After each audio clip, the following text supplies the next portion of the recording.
Hey guys, welcome back to the Anime Collector. For this week's tip, I want to talk to you guys about shopping online. Okay, now I don't necessarily have a bunch of specific tips for the online shopping process. Rather, I've got a philosophical outlook which might entice you to curtail your online shopping instincts a little bit. Now, I want to recognize that this tip might actually be a little bit outdated. Okay, this is just an idea, not necessarily something you should live by. Alright? The point here is that anime is a little bit harder to come by today than it was when I sort of developed this mindset. But it still applies on some level. It's all about balance, okay? Basically, life is all about maintaining balance. And when it comes to collecting, it's not just about the anime that you buy and the anime that you watch. It's not just about the money you spend on anime and the money you save for everything else. It's also about when and where you buy things, okay? Now, for me, I would say that the most enjoyment that I get out of the collection process is not necessarily from putting the show into the collection, it's sort of from the thrill of the chase. Now when it comes to the DVDs in your collection, I think that what can make this hobby the most enjoyable is the memories attributed to those DVDs, okay? When you pull out a DVD and you look at it and you remember the experience you had picking it up, shopping with your friends, the experience you had learning about the show at Anime Expo by talking to somebody who was cosplaying as a character from it, the experience that you had, you know, when you and your friends picked it up on a whim and you watched it together and it ended up being the funniest thing you'd ever seen, okay? For me, the shows that I bought online are the ones that I have the least sort of attachment to. The shows that I have sort of the strongest attachment to are the shows that I really had to work hard to get. Okay, the stuff that I spent weeks or months looking at every store around me to try to obtain it. Okay, when I would shop at places like Barnes & Noble or Borders, you know, because back in the day, in the earlier days of my collecting, I went into any store that sold DVDs in order to see what sort of anime that they had. They always go up to you and ask you, can I help you find anything? You know, do you need any help? And I would always say no, because if you ever say yes, especially at a Barnes & Noble or a Borders, they're not going to look necessarily in the section where you're at. They're going to head over to the computer, type it in, and if they don't have it, they're going to order it and put it in stock for you. You know? And that takes away the thrill of the chase, you know? And it always really bothered me, so I tried as best I could to politely ask them to leave so that I could enjoy the process of looking for my shows. Now, I also want to mention, because we just talked about maintaining balance, we just talked about budgeting, I do want to bring up real quick that if you go into shopping online blindly, it can be the thing that really throws off your balance. Okay? It can be the thing to really screw up your budget if you're not careful. Okay? As I mentioned in the previous videos, if you're willing to spend over $100 on a DVD just because it's rare, next time another rare DVD comes up, you're not going to think twice about it. You know, it's just going to be one of those things where you start conditioning yourself to being okay with spending more and more money, and if you don't catch it early on, it can get out of control. Now, as far as the sites that I use, I almost exclusively use Right Stuff and Amazon. Okay? Now, the reason that I use these sites is because if you're going online to purchase things because they're cheaper, you're not really going to do much better. Okay, these sites have probably the lowest prices you're going to find, and they're also incredibly reliable, and they've got a great selection. That's why I like to use these sites in particular. I do not recommend using eBay. Okay, eBay should be your absolute last resort. Okay, if you can't find the show you're looking for, it's not available on Amazon, it's not available on Right Stuff. eBay should be your last resort, and you should be prepared to get ripped off. Okay. Stuff I've bought from eBay usually turns out to be a bootleg, or it's in terrible condition. Like either before they even sent it, it was in terrible condition and they used a stock photo to represent it when they were selling it and they didn't put it in the description, or they shipped it by just tossing it in a box without any bubble wrap or anything and just sent it off on its way. So I definitely do not recommend using eBay.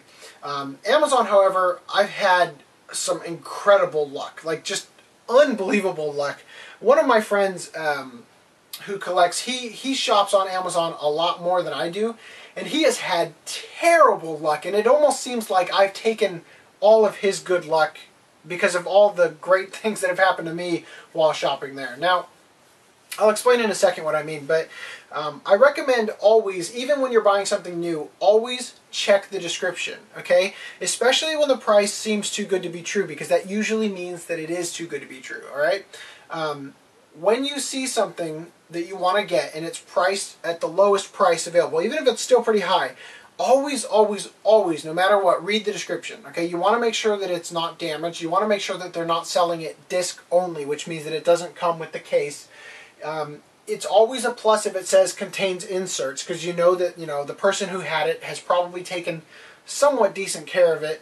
I always try to get like new or very good. I've gotten some things that were labeled good that were better than some of the stuff I bought brand new. Like, people don't necessarily know exactly how to rate things. Some people rate everything in their collection as good. They just sort of average things out when they're selling things online. But always read the description, because sometimes it'll say like disc only, sometimes it will say not as pictured above, or it'll say it's an import version, which means it's a bootleg usually. So just always be careful to read the descriptions and look into the person's seller profile. Make sure that they haven't had reports where people say that they gypped them, they never sent it, or what they sent was not at all what they ordered. I've had some bad experiences shopping online, but I've definitely had a lot more good experiences shopping online. They definitely overshadow the bad ones. Now, and I attribute this partially to the fact that I exclusively shop at Right Stuff and Amazon. Now, one of the things I love about Right Stuff is that I don't think I've ever gotten a DVD from them that had end labels on them. You guys know how much I hate these. They rip the artwork. They're a pain to get off, and if you use your fingernail to get them off, a lot of times you can end up damaging the plastic protecting the DVD itself, or at least the artwork. I really like that about Right Stuff, that I don't think I've ever gotten anything from them that had end labels. Literally, I think I've only had one bad experience with Right Stuff, and that was when I purchased Neoranga, the art box. Again, I pretty much exclusively use shopping online in order to get art boxes. Now, in the case of Neoranga, the art box, like, they were cutting open the box that things had been shipped to their warehouse in or whatever, and it looks like a razor blade just slit through it right here. It's not necessarily deep, it's kind of all superficial, but it's still there, and I could have complained. I guarantee you that Right Stuff would have taken the steps necessary to reimburse me or send me another copy or something. But I opted not to. My buddy, like I said, he's had some very terrible luck. He seems to get everything that they have ever received that's been defective, he ended up buying. And he's had to go through the process of getting things replaced a lot. And it's they make it as pain-free as possible, but it is sort of annoying to have to go through that process in any sort of shopping environment. So, again, I definitely highly suggest Right Stuff. Now, as far as Amazon, I've had some very interesting experiences happening. Now, I always read the description of whatever I'm buying. Now, I told you guys last week in the budgeting tip that I have the box set for Air Gear as well as the art box with the individual DVDs. Now, the reason that I bought the art box with the individual DVDs is because I actually bought the box set brand new at Anime Expo at the Funimation booth one year, and for some reason the final disc, I don't know if it's scratched, but it's impaired in some way where I can't watch the last couple episodes, right? And I didn't want to call Funimation and complain and just have to go through that. I don't want to cause problems for the companies I'm trying to support, and even though I'm sure that, they would be willing to help me, I just, for some reason, I didn't want to go through that process, So for a while I started watching it on Netflix because, I knew I owned the show, I paid for it, I supported the industry, and it was in my collection. But eventually I found volumes 1 through 6 available at a used DVD store. So rather than buy volumes 1, 2, 3, 4, 5, and 6, I bought volumes 2, 3, 4, 5, and 6, and I left volume 1 out. Okay, I specifically did not buy volume 1 because I intended to go home and buy it on Amazon with the art box. Now, I did this thinking that Air Gear was released by Funimation because the box set I had was released by Funimation, but it was actually released by ADV originally. So this was around the time when ADV was releasing the art box with volume 2 instead of volume 1. So when I got home and I checked it out, I found out that I had to rebuy volume 2 and then also buy volume 1. right? And I did this sort of, things didn't necessarily go as planned, and I was a little bit upset about it, but not enough that it really mattered because it wasn't that much money, you know.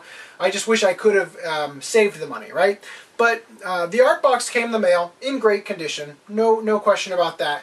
And then eventually, a couple days later, Volume 1 came in the mail, and it was actually signed by the voice of Iki. So I've had some really good experiences where people sell me things on Amazon that have really improved my memory of it. Now, in this particular case, like I said, it's not necessarily about never shopping online, okay? It's all about the memories attributed to the DVDs. Now, if I had bought Volume 1 at the used DVD store, I wouldn't have this, you know, pleasant memory of feeling like I got a little bit gypped because I didn't look through it enough to see, oh yes, it's ADV, maybe I should check, you know, if it's Volume 2 or Volume 1. And because I had to purchase it on Amazon, I ended up getting a signed copy, you know? So in this particular case, that memory is much better because I purchased it online, you know what I'm saying?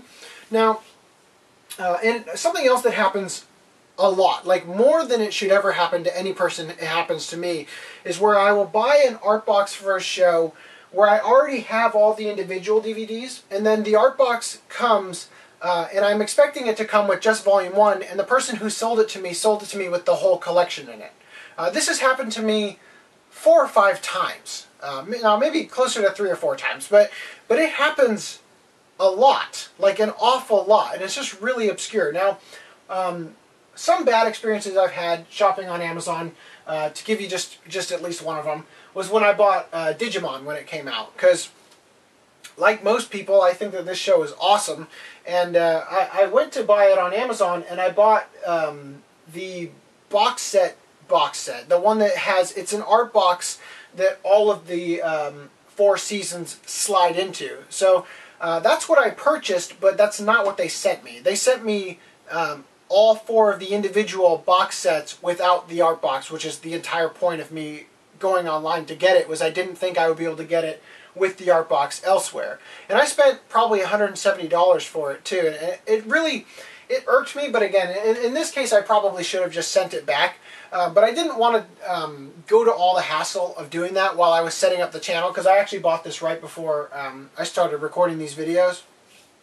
And it was just unfortunate. But as far as shopping online goes, that's you know, my only tip is try to use Right Stuff in Amazon pretty exclusively, and always read the description. Now, where I usually go first when I'm looking into shows and trying to find out if they've been released, how many volumes there are, go to Anime News Network, go to the show, and then scroll down towards right above where they put the